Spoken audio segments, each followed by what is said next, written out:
94.3 my FM पर जीना इसी का नाम है में माँ ही आपके लिए लाई है मेमोरी बॉक्स कहानी का 5वां और अंतिम भाग। अब तक आपने सुना कि दादाजी के पास एक पुराना लकड़ी की खजाने जैसा बॉक्स है। घर वालों को ये इंतजार है कि इसमें है क्या। साथ साथ बैठे हैं, तब दादी के कहने पर ईश्वर जी इस बॉक्स को खोलते हैं। पहले निकलता है छाता, जो बापू और माँ ने ईश्वर का दिल रखने के लिए उधार लेकर खरीदा था, और वो पैसे चुकाने के लिए बापू कई दिनों तक गांव के मुखिया के यहाँ काम करते रहे थे। ये छाता प्रतीक था माँ बापू के प्यार का और उनके प्रति बेटे की जिम्मेदारियों का। फिर उसमें से निकलते हैं एक पोटली में बंधे हुए वो कंचे, जो प्रतीक है बचपन की एक मासूम दोस्ती के। ऐसी दोस्ती जिसे ईश्वर जी ठीक से निभा नहीं पाए थे, पर जिसकी याद से आज भी उनकी आंखें भर आती हैं। फिर उस बॉक्स में से निकलती हैं चाबियां, जो थी उनके पहले घर की, वो घर जो शांता और ईश्वर की मेहनत की कमाई से बना। ये चाबियां एक सफल दाम्पत्य जीवन और ईश्वर जी और शांता जी के प्रेम का प्रतीक है। और उसके बाद निकलता है एक ऑरेंज कलर का पेन, जो ईश्वर जी को उनकी सच्चाई के लिए मिला था और जिसे अपने सामने रखकर उन्होंने पूरी जिंदगी ईमानदारी से काम किया। अब उस बक्से में से सिर्फ कुछ शंख और सीफ निकलते हैं। इनसे क्या यादें जुड़ी हैं ईश्वर जी की, बताती हूँ अगले गाने के बाद। 94.3 माय एफएम पर मैं हूँ माही। हितेन होगा 5 साल का और प्रथा का जन्म हुआ था। माँ और बापू और शांता समझदार थे। ईश्वर जी ने हितेन का खास ध्यान दिया, पर फिर भी हितेन प्रथा के जन्म के बाद थोड़ा बुझा बुझा सा लगता था। अपनी माँ पूरी खो गई हो ऐसा लगता था उसे। ईश्वर जी जब नौकरी से घर आते तो सामान्यतः प्रथा झूले में सो रही होती। ईश्वर जी उसे बुलाते और हितेन दौड़कर घर के बाहर चला जाता या फिर मुंह फुलाकर कोने में बैठ जाता। स्कूल से हितेन की शिकायतों की लिस्ट भी लंबी चौड़ी आने लगी। अब तो ईश्वर भाई की चिंता और बढ़ गई।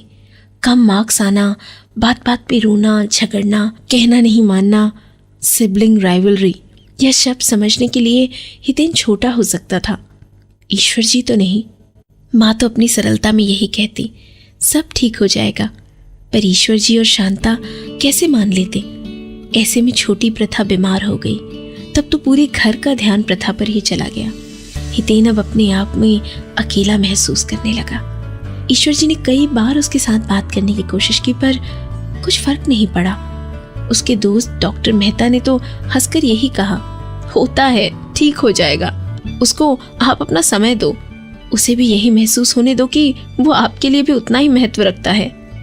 महत्व तो था ही, पर ये बात हितेन को मनवाए कैसे, पता चलेगा आपको भी कुछ देर में। 94.3 माय एफएम पर आप हैं माही के साथ। शांता को अपने मायके जाना था। ईश्वर जी को छुट्टी नहीं मिली। ऐसा तय हुआ कि शांता हितेन और प्रथा को लेकर जाए और माँ बापू ईश्वर जी के साथ यहाँ रहे। हितेन ने जाने से ही मना कर दिया। मेरा स्कूल है, मेरे एग्जाम आ रहे हैं। 4-5 साल का बच्चा ये कहे तो हंसी आती है, पर ईश्वर जी को चिंता हुई। आखिर ईश्वर जी ने निर्णय लिया। शांता और प्रथा चले गए। दूसरे दिन हितेन को तैयार करके स्कूल भेजा। खुद ऑफिस गए, बॉस के साथ जरूरी बात कर ली। पूरा दिन ऑफिस में काम किया। बाद में हितेन के स्कूल जाकर प्रिंसिपल के साथ बात की और घर चले गए। घर जाकर माँ बापू को कुछ सूचना दी और राह देखते रहे हितेन के आने की। लेकिन क्यों, जानेंगे कुछ देर में। 94.3 माय एफएम पर मैं हूँ माही। हितेन स्कूल से आया तब ईश्वर जी ने बताया कि वो और हितेन 2 दिन के लिए समुद्र किनारे घूमने जा रहे हैं। पापा के साथ, वो भी अकेले, स्कूल से छुट्टी। हितेन को भी ये प्लान बहुत अच्छा लगा। दूसरे दिन बाप बेटे निकल पड़े, छोटा सा बैग लेकर। एक बार हितेन ने पूछा, मम्मी डांटेगी तो नहीं? और प्रथा? ईश्वर जी को प्यार आ गया अपने मासूम बेटे पर उन्होंने जैसे कोई सीक्रेट कह रहे हो उस तरह आंख मारकर हितेन को कह दिया, ये हमारे दोनों के बीच की बात है, कोई बीच में नहीं आएगा। आने वाले साहस की कल्पना के साथ हितेन का चेहरा खिल उठा। उसकी आंखों में वो चमक दिखी जो कई वक्त से दिख नहीं रही थी। समंदर किनारे पर पिता और बेटे घूमने के अलावा और कोई काम ही नहीं था। बस समंदर में नहाते रहे, रेत के किले बनाते रहे और शंख और सीप ढूंढते रहे।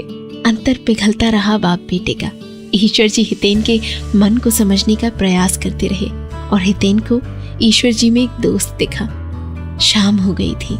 पूरा दिन खेलने के बाद हितेन थक गया था और ईश्वर जी के कंधे पर सो गया। नींद में भी उसने अपने हाथ में शंख और सीप जकड़ कर रखे थे। ईश्वर जी ने जाकर उसे गेस्ट हाउस में सुलाया और हाथ की मुट्ठी खोलकर शंख सीप ले लिए। क्या हुआ जब हितेन जागा? जानिए बस थोड़े से इंतजार के बाद।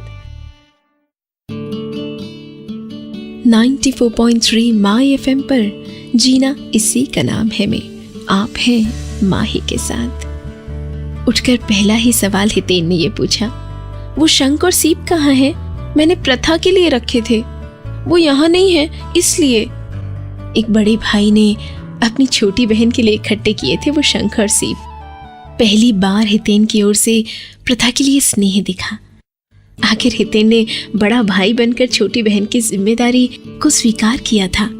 समंदर किनारे पर उस 3 दिन की छुट्टी में अपने बेटे को उसका स्थान और महत्व समझा दिया था ईश्वर जी ने। वो शंख सीप भाई बहन को नजदीक लाए थे। मेमोरी बॉक्स से निकली इन चीजों को देखकर हितेन आनंद से पुकार उठा, पापा ये तो वही है जो हम लोगों ने इकट्ठे किए थे। ईश्वर जी ने हामी भरी। हितेन की आंखें नम हो गई और फिर एक बार इस चीज ने पिता और बेटे के बीच का अंतर कम कर दिया।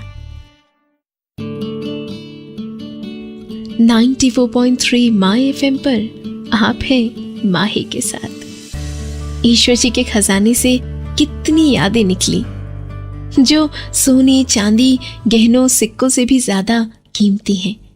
ऐसी यादें जिनके बारे में सुनकर आज घर के सब लोग कहीं ना कहीं उन दिनों में वापस चले गए। बचपन की, किशोर अवस्था की, विवाहित जीवन की, बुढ़ापे की कितनी यादें। ये यादें ही तो हैं जो जीने का मकसद होती हैं। मैं मानती हूँ कि याद के साथ आंख में आंसू आ जाना बहुत स्वाभाविक है। ये बॉक्स सिर्फ ईश्वर जी का ही नहीं, मेरा या आपका भी हो सकता है।